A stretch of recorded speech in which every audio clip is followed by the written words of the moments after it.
What up, my girlies? Welcome to the Health and Empowerment Revolution. I'm Valentina, your mindset coach and personal trainer, and today we're going to be talking about embracing a conscious fitness.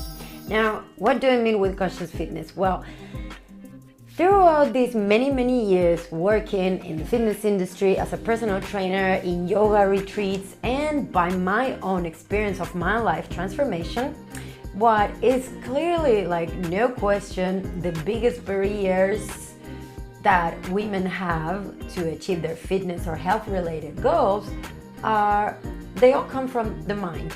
Yeah, it all comes from how do we have our thoughts wired, our brain wired towards those goals or those change of habits that we want to achieve. So the only way that we can ever, to my concern, the only way that we can ever achieve those goals, and not only achieve, but also like sustain and enjoy everlasting change, is by rewiring all these thought processes, and actually not having to use any more of the willpower, but actually embracing this lifestyle, So, what do we need in order to achieve that transformation? Cool, let's start it. So the step number one would be set intentional goals. And I know that sometimes this sounds a bit like intentions and no, I'm talking like very clear, nothing to like hippy-dippy, throw it out to the universe and see what happens. No. Set very clear goals. Write down a piece of paper, in a journal, even better, and start really like visualizing and seeing the person, the woman that you want to become. How do you feel? Do you want to feel in your skin? How do you want to feel your energy levels, your health? Be careful with this, guys, because with the fitness and the physical aspect of goals, there is a lot of confusion sometimes in like terms that as if it was shallow to want to achieve this certain level of like whatever body fat percentage or appearance or whatever, but it's not at all. Please, let's just remove those confusing ideas from my head, because you wanting to feel one way, look one way, or like transform yourself in the way that you want, it's nothing shallow. There's nothing wrong with wanting to. Let's live for, that's a different topic, society's pressure, and I'm a feminist, so I completely agree with all of that, but this is about you and the person that you want to see in the mirror, or how do you want to feel in your own skin. That is absolutely up to you, the standards that you want to have, and it's completely valid. So let's write down, please, if you're not yet into like the habit or the ritual of journaling or writing for you, I highly recommend. And because when we write things down, it really like sinks deeper into the brain. So this is something that you need to start gaining like absolute clarity and like really see it, visualize the person, the woman that you want to be. So that would be a first step. Then the second step is finding your why. So if you write down, let's say I want to like lose 10 kilos. Perfect, great, all right. Why is that? And there's always a deeper layer behind just like looking better in the mirror, or looking like I want to feel comfortable in a bikini at the beach, which is completely like valid as well. But there's always like deeper reasons that, for an example, I'm a mom now, right? So some years ago, I was 20 kilos overweight. I had 20 kilos more than what I have now. And I had really crappy habits back in the days, of course. And my energy, my health, my like sense of self-reliance was so much lower than now that it's not because only I wanted to lose weight to look better or whatever. It's because it's turned me into a much more like healthy, energetic, vibrant, and full of confidence woman that I couldn't have been that mother if I was still in that body that I was, that body and those habits that I was some years ago. Yeah, so there is always like something way deeper that can really like propel us to do the things with this like drive and passion. Yeah, so think what is for you. If you're a mom, maybe you want to have better energy, maybe you want to be more confident to do something that you never felt like you could do, like, I don't know, perform in the theater or start a YouTube channel, you know, or maybe you want to feel more confident with your husband, with your partner, with your wife, like you want to just like feel more connected to your feminine. I don't know, it can be so many things, but even like having a stronger sense of self-reliance, that is a big one, girls. Like seeing yourself doing the things that you said that you're gonna do for yourself, oof, it boosts your energy, it boosts your like confidence and your self-esteem so much more than any other thing. So when you set a goal for yourself and you see yourself pursuing those goals, girl, you're gonna feel good about yourself. So that is a very much deeper why than just like looking better. Yeah, then the step number 3 would be to cultivate a positive mindset. So what do I mean? To start like shifting into, instead of like, oh, I have to go to the gym, or like I have to diet, or like I wish I could eat this but I can't, you know, like that sense of being in constant like restriction and in this constant pressure, that doesn't make you any favor. So instead of that, start flipping, and when you see yourself talking like that or you hear your thoughts, start flipping it into like, I'm learning this new skill. Like if, let's say, if gym has never been something for you, yeah, but instead of saying like, oh, I have to go to the gym, I'm so lazy, that is so not my thing, just start flipping it into like,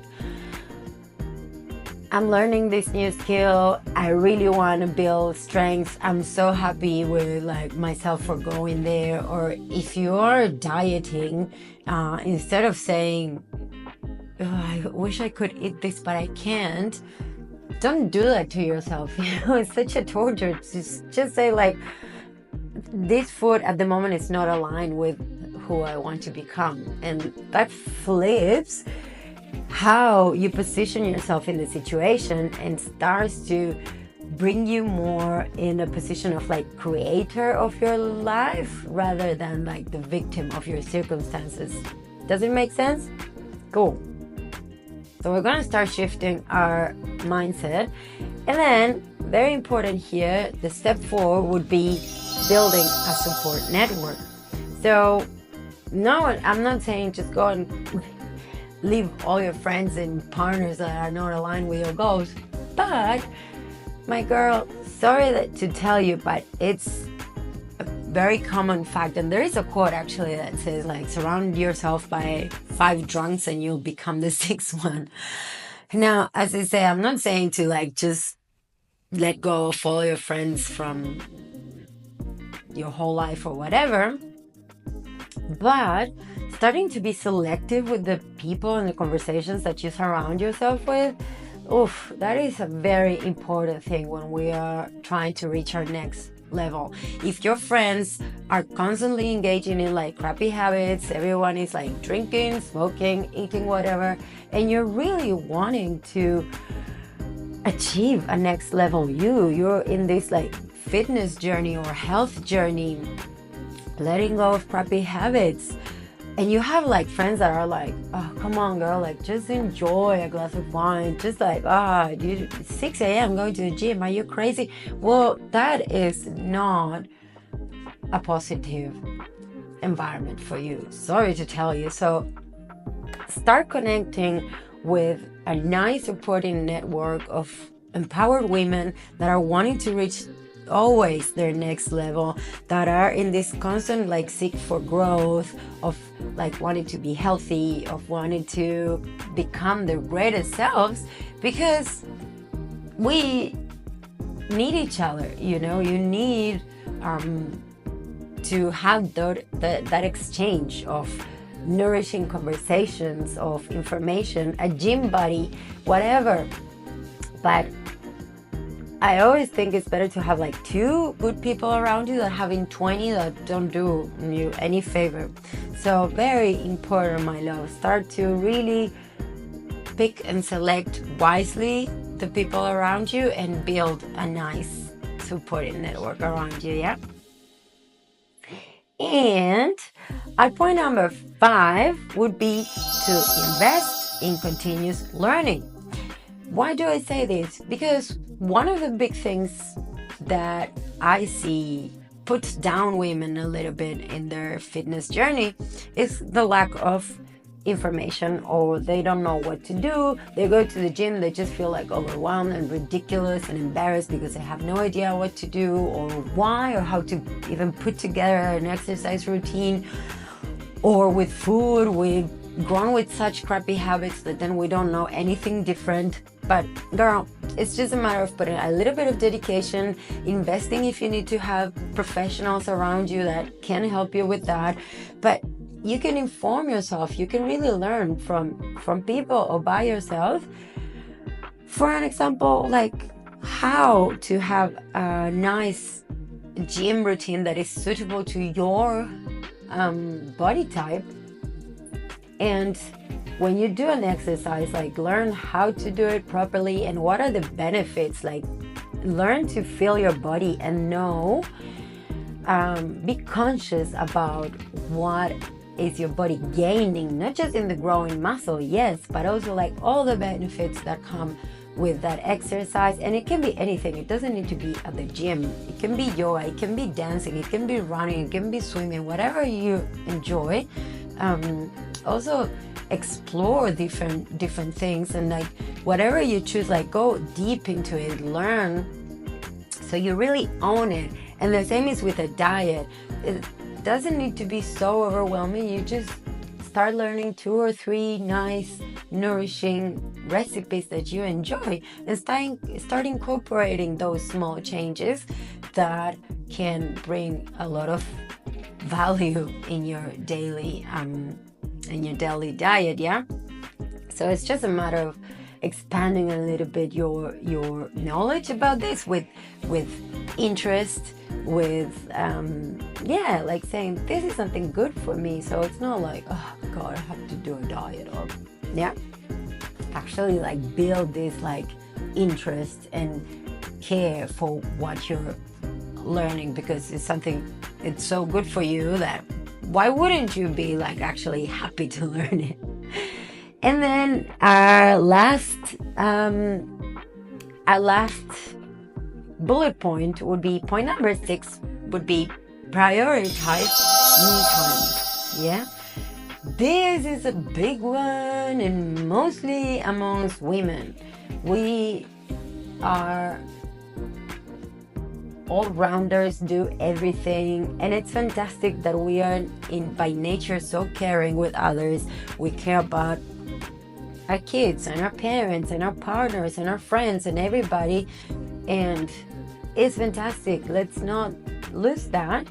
But my love, if you don't take care of yourself first, then you're not even going to be 50% the woman that you can be, even for others. Yeah, so this needs to be a massive priority in your day. It doesn't matter how crazy the schedule is. It doesn't matter how like the weather.